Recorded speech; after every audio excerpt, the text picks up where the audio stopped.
Essa meditação será empolgante? Ela será bela? Também não sei. Eu sei que ela será profunda. Talvez no decurso dela a providência dê algumas graças por onde ela redunda, mas ao menos ela será sólida. Ela será como ela está na minha alma no momento, como a graça põe no momento no meu espírito, pois que nada do que vós pensastes e nada do que eu penso existiria nem em vosso nem em meu espírito se não fosse a graça, uma vez que sem a graça o homem é sequer incapaz de pronunciar piedosamente por uma vez o nome de Jesus ou o nome de Maria. Então é a graça que nos reuniu, é a graça que vos fez falar, é a graça que me faz falar, e eu direi que a graça me põe no momento, no desenvolvimento dos vossos pensamentos. Será a graça como ela está na minha alma, e a providência divina faça com que ela repercuta nas vossas almas, de maneira a também multiplicar em vós essa graça trazida ao mundo por nosso Senhor Jesus Cristo. Nesta véspera da noite de Natal, a meu ver, noite de graça por excelência, nesta véspera da Stille Nacht, da Heilige Nacht, nesta véspera, qual é a meditação que me vem no Espírito? Evidentemente não é, como aliás também não fui convosco, apenas uma mera meditação sobre o Natal. Os acontecimentos que nos circundam são tão tumultuosos, tudo aquilo que nos cerca é tão premente, nós meditamos de dentro de uma luta tão forte, que não é possível que as marcas de tormento, de sangue e de lágrimas dessa luta não repercutam em nossa meditação. E é desta maneira que eu vos apresentarei o que meu espírito está.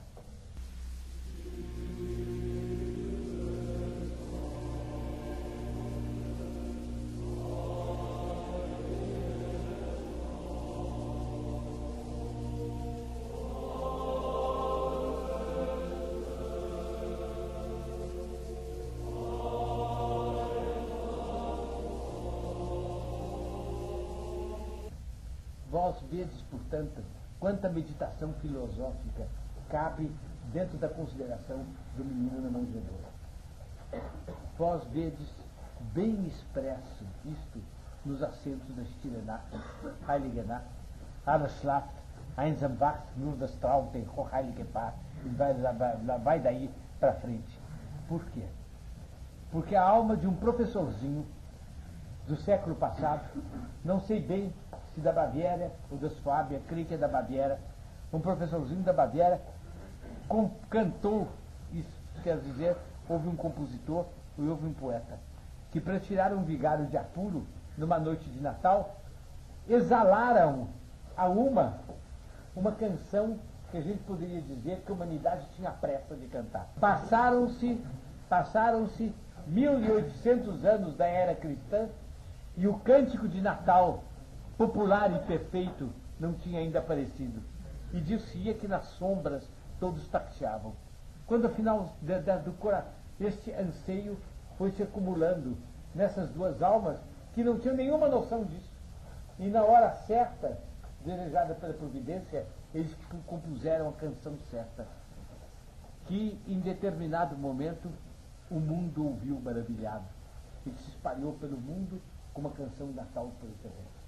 Ouvi os acentos da música que há pouco vós ouvis. Está o menino Jesus na manjedoura.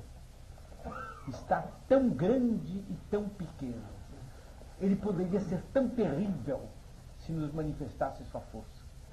Mas ele é tão desarmado, que de tal maneira colocar-se ao nosso alcance, que para nos convencer bem de que ele quer ter esta familiaridade conosco, esse contato de plein pied, se diz em francês, absolutamente desembaraçado conosco, ele se fez menor do que nós, aquele que é infinitamente maior do que nós, e quis que o alfa da meditação a respeito dele fosse dele tão pequenino, e que nós nos extasiássemos, não vendo criar os sóis, nem vendo reger a terra, nem vendo presidir a história, modelando, criando as almas, modelando os corpos e inspirando as ações dos bons e punindo as ações dos maus. Nada disso, mas tão pequeno que a gente diga, mas como?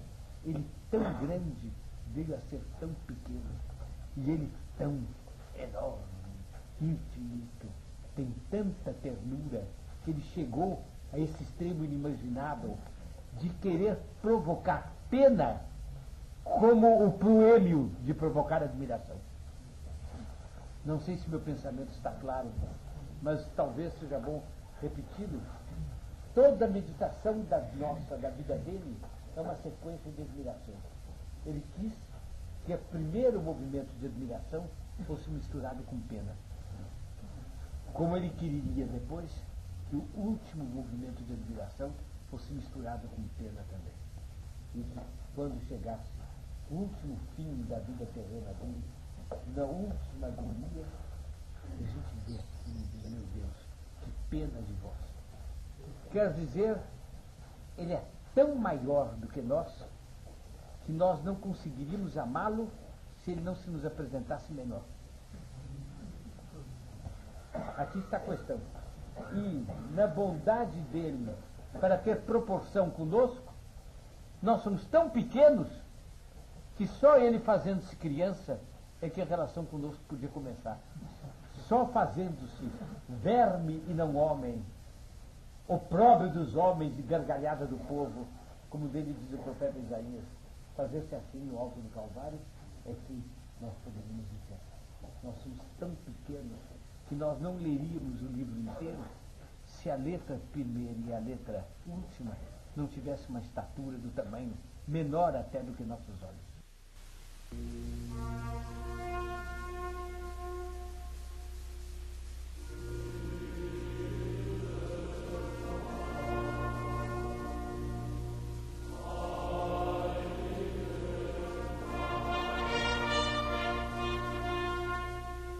Nós de joelhos diante do presépio.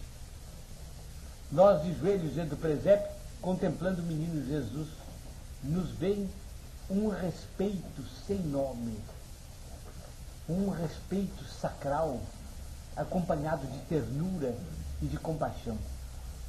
E a mistura, a aglomeração, o amálgama, exprimindo-me melhor, entre o respeito e a compaixão, parecem sentimentos, à primeira vista, incompatíveis. O amálgama entre o respeito e a compaixão inspira do princípio ao fim a Stilenar. As palavras falam da noite silenciosa, noite santa, alles schlaft, tudo dorme, Reinsamwacht, vela isolado, das Traute Hochheiligepaar. O Traute é o respeitabilíssimo e altamente santo casal. Mas, enquanto essas palavras lindas são ditas, a música diz mais do que as palavras. E a música exprime não tanto o que se sente a respeito da noite silenciosa, em que todos os filhos das trevas dormem, e só o casal justo por excelência está acordado. Não é isso, exprime muito menos isso do que o sentimento desse casal vendo o menino Jesus. E quando nós ouvimos cantar o Stilenar, nós temos a impressão de entrar no sapiencial do Imaculado Coração de Maria e de ouvir ali a própria canção dela, dizendo: meu filho, meu Deus, e tão menino, tão pequenino, tão grande e tão adorável, como que eu te adoro, como eu tenho pena de ti, como eu te respeito, protege-me, como eu te amo, eu te protegerei. Nessa está a urgida incomparável e para mim é o acordo perfeito de sentimentos que a noite de Natal deve despertar e a que Stilenar traz consigo. Bem, acho infeliz a tradução noite feliz. O conceito de felicidade, a felicidade está ali. Eu estou comentando essas coisas convosco, é impossível que vós não vejais que eu me sinto feliz. Eu vejo lampejos de felicidade nos vossos olhos. Felicidade até é isto.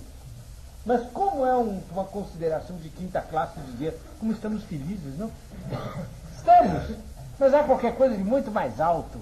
Ele está lá, perto dele está ela, e perto dela está São José. Acabado. Mas sobretudo está ele, tão infinito, tão pequeno, e ao mesmo tempo tão adorável. Vós vereis que de começo a fim do Stille Nacht, o sentimento que se desenvolve é este. A tal ponto que eu teria quase a tentação de mandar o coro cantar de novo para os nossos ouvidos. Então cantem, debaixo dessa interpretação.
Você percebe o fim de ternura e ao mesmo tempo de pranto que há dentro disso.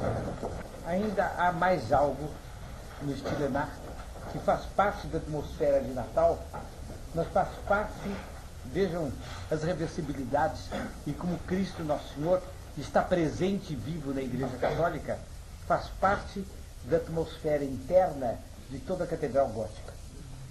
Aqui, ao longo de toda a música, há um certo amálgama harmonioso de alegria e de tristeza.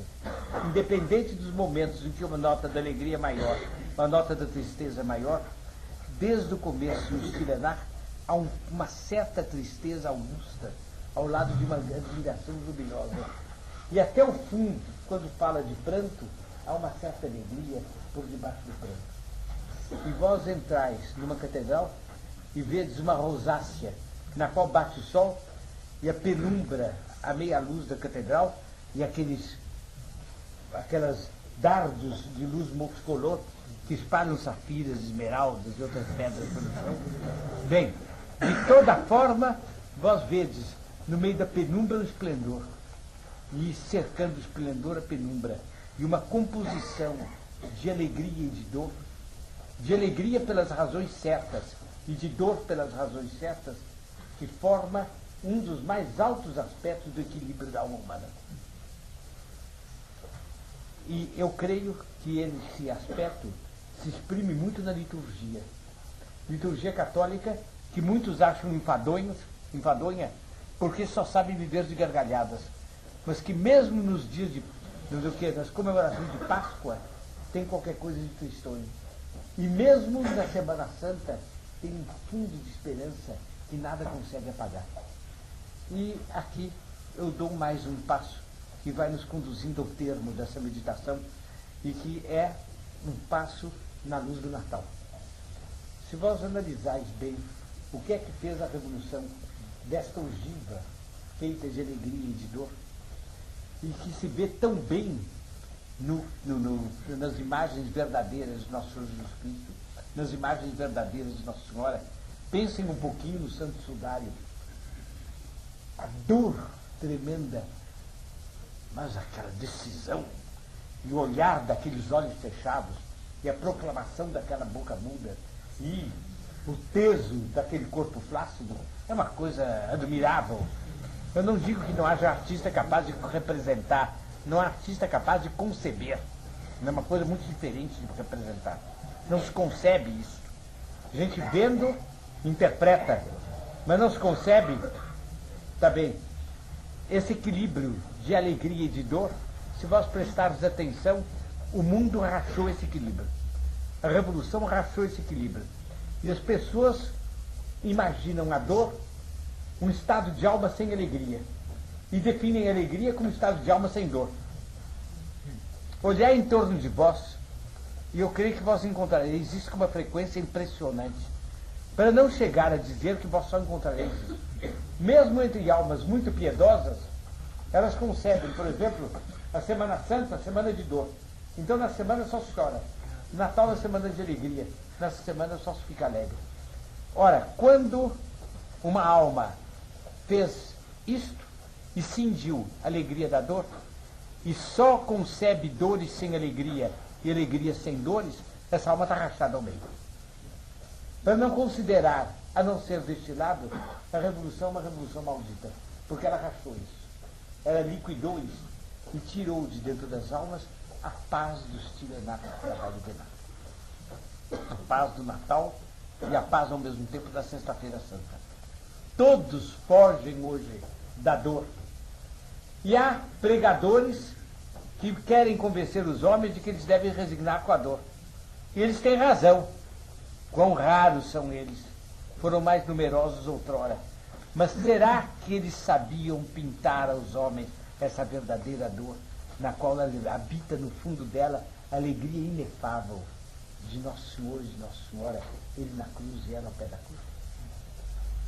Será que, na hora de alegria, eles sabiam comunicar as alegrias que não eram o contrário da dor, mas preparavam para a dor? Quem não vê na alegria do estilenato uma preparação para a paixão? E se não percebe que no meio daquelas alegrias arrebenta um pouco do soluço de Nossa Senhora ao pé da cruz? Eu vos direi que foi um dos meus primeiros encantos com a Igreja Católica. Quando eu era menino, tão pequeno, que eu não sabia bem o que era alegria, nem sabia bem o que era dor, mas eu sentia essa penumbra da igreja e sentia no órgão. O órgão sempre tem algo de Sexta-feira Santa e algo de Natal, em tudo quanto ele toca. É inegável, é inegável. E eu dizia de mim para comigo, não, há aqui um equilíbrio ao qual eu dou o nome santidade. Este é o estado temperamental, esta é a fisionomia moral do santo. E eu encontro isso no interior de tantas igrejas, encontro isso no reflexo de tantas imagens. De onde é que vem o equilíbrio? É dessa junção, do qual a Stilenacht nos dá um exemplo, mas da qual a Igreja Católica nos dá 1000 outros exemplos. Mas vós estareis na luz do Natal, no equilíbrio do Natal. Pedi a Nossa Senhora, que está aos pés do menino Jesus, e cujo sapiencial e imaculado coração é o reflexo indizivelmente perfeito de tudo quanto há nele, que ela vos dê algumas graças que sejam como sorrisos, ou até muitas graças, que sejam como sorrisos cumulativos, de alegria e de dor. E que ela lhes dê este especial equilíbrio de alma. Ele sim fará de vós os heróis que vós quereis ser. Ele sim fará de vós os santos, que só eles santos são os verdadeiros heróis. É nessa perspectiva que, diante do presépio, que começa a se engalanar, eu em espírito dobro os joelhos e peço a Nossa Senhora que nos ajude. E vamos rezar nessa intenção a Salve Regina.